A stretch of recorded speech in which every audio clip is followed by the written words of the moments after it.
अब हम एटम का टिपिकल स्ट्रक्चर जानते हैं। सेंटर में एक न्यूक्लियस जिसके अंदर प्रोटॉन्स और न्यूट्रॉन्स हैं और उसके इर्द गिर्द इलेक्ट्रॉन्स।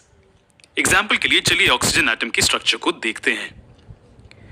क्या ये कुछ ऐसा दिखता है? जी हाँ, लेकिन क्या आप हमें बता सकते हैं कि यहाँ 2 इलेक्ट्रॉन्स पहले शेल में और 6 इलेक्ट्रॉन्स दूसरे शेल में क्यों हैं? हम इन्हें समान रूप से डिवाइड कर सकते हैं और हर एक शेल में 4 इलेक्ट्रॉन्स को डाल सकते हैं, है ना? नहीं, ऐसा मुमकिन नहीं है। इलेक्ट्रॉन्स किसी भी शेल में रैंडमली मौजूद नहीं हो सकते हैं। इलेक्ट्रॉन्स को ऑर्बिटल्स में एलोकेट करने के लिए स्पेसिफिक रूल्स हैं। चलिए रिस्पेक्टिव शेल्स में इलेक्ट्रॉन्स डिस्ट्रीब्यूशन से संबंधित रूल्स को समझते हैं और हमें उस फॉर्मूला को भी समझना है जो बताता है कि कितने इलेक्ट्रॉन्स एक पर्टिकुलर शेल में अलॉट किए जा सकते हैं। रुकिए, क्या हमारे पास फॉर्मूला है हर शेल में मैक्सिमम इलेक्ट्रॉन्स को कैलकुलेट करने के लिए? जी बिल्कुल। ये आसान formula 2 times n to the power 2 हमें मैक्सिमम नंबर ऑफ इलेक्ट्रॉन्स देता है जो एक शेल में अकोमोडेट हो सकते हैं। ये 2 times n to the power 2 है जहां n शेल नंबर इंडिकेट करता है। चलिए इसे बेहतर समझने के लिए एटम के शेल में इलेक्ट्रॉन्स की मात्रा कैलकुलेट करते हैं। जो पहला शेल हमारे पास है वो K शेल है ना? इसका मतलब कि शेल नंबर 1 है, तो वैल्यूज को सब्स्टिट्यूट करने से हमें 2 टाइम्स 1 रेज टू 2 मिलता है जो कि 2 टाइम्स 1 होता है। इसलिए पहले शेल में जो कि K शेल है उसमें मैक्सिमम नंबर ऑफ इलेक्ट्रॉन्स 2 हैं। उसी तरह अगर हम L शेल जो कि शेल नंबर 2 है इसके लिए कैलकुलेट करना चाहेंगे तो हमें 2 टाइम्स 2 रेज टू 2 मिलता है जो कि 2 टाइम्स 4 8 होता है। तो ये नंबर 8 हमें क्या बताता है? ये हमें बताता है कि ज्यादा से ज्यादा 8 इलेक्ट्रॉन्स मौजूद हो सकते हैं दूसरे शेल में। अब क्या आप बता सकते हैं कि तीसरे शेल में कितने मैक्सिमम इलेक्ट्रॉन्स हो सकते हैं? चलिए ढूंढते हैं। 2 टाइम्स 3 रेज टू 2 जो कि 2 इंटू 9 होता है जो हमें 18 देता है। और N शेल जो कि चौथा शेल है उसमें कितने मैक्सिमम इलेक्ट्रॉन्स हो सकते हैं? जी हाँ, ये 2 टाइम्स 4 टू द पावर 2 होगा। ये 2 टाइम्स 16 के बराबर है जो हमें 32 देता है। तो हम जानते हैं कि एक शेल में कितने मैक्सिमम इलेक्ट्रॉन्स हो सकते हैं। अब इंटरेस्टिंग पार्ट आता है। मान लीजिए हमारे पास एटम है जिसके न्यूक्लियस में 20 प्रोटॉन्स और 20 न्यूट्रॉन्स है। हाँ, और जो 20 इलेक्ट्रॉन्स से घिरा हुआ है। हम इन इलेक्ट्रॉन्स को ऑर्बिटल्स में कैसे अरेंज करेंगे? हम चाहते हैं कि आप इसे ट्राई करें। आप इन इलेक्ट्रॉन्स को ऑर्बिटल्स में कैसे अरेंज करेंगे?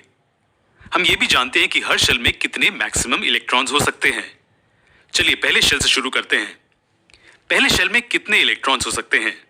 इसमें मैक्सिमम 2 इलेक्ट्रॉन्स हो सकते हैं। तो पहले शेल में 2 इलेक्ट्रॉन्स होंगे। अब 18 इलेक्ट्रॉन्स बचते हैं। हम ये जानते हैं कि अब दूसरा शेल 8 इलेक्ट्रॉन्स अकोमोडेट कर सकता है। तो पहले ऑर्बिट में 2 और दूसरे में 8। अब 10 इलेक्ट्रॉन्स बचते हैं। हम जानते हैं कि तीसरा शेल मैक्सिमम 18 इलेक्ट्रॉन्स अकोमोडेट कर सकता है। तो क्या इसका मतलब यह है कि हम बाकी के बचे 10 इलेक्ट्रॉन्स तीसरे शेल में डाल सकते हैं? नहीं, हम ऐसा नहीं कर सकते हैं। इसके बजाय हम तीसरे शेल में 8 इलेक्ट्रॉन्स ऐड कर देते हैं और बाकी के 2 हम आखिरी शेल में ऐड कर देते हैं जो कि इस केस में हमारा चौथा शेल है। लेकिन क्यों?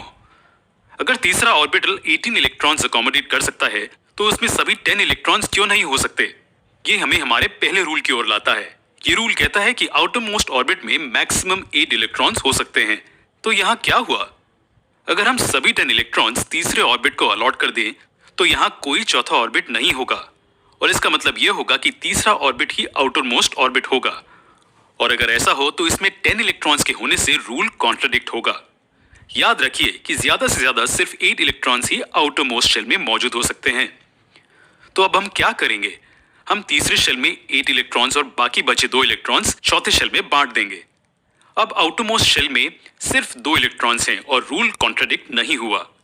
लेकिन रुकिए, ये 2 8 6 4 क्यों नहीं हो सकता? यहां भी आउटर मोस्ट ऑर्बिट में 4 इलेक्ट्रॉन्स हैं जो कि 8 से कम है। लेकिन हमारे पास तीसरे ऑर्बिट में 8 क्यों है? इस पॉइंट को याद रखिए। हम इस कॉन्सेप्ट को अगले वीडियो में कवर करेंगे। तो ये 2 8 8 2 है। इस तरह से अलग अलग ऑर्बिट्स में इलेक्ट्रॉन्स बांटे जाते हैं। क्या यहां कोई दूसरा रूल है जो हमें जानना चाहिए? दूसरा इंपॉर्टेंट रूल यह कहता है कि जब तक हम इलेक्ट्रॉन्स को इनर शेल्स में नहीं भर देते तब तक इलेक्ट्रॉन्स नेक्स्ट शेल में नहीं भरे जा सकते। इसका मतलब इलेक्ट्रॉन्स स्टेप वाइज मैनर में भरे जाते हैं।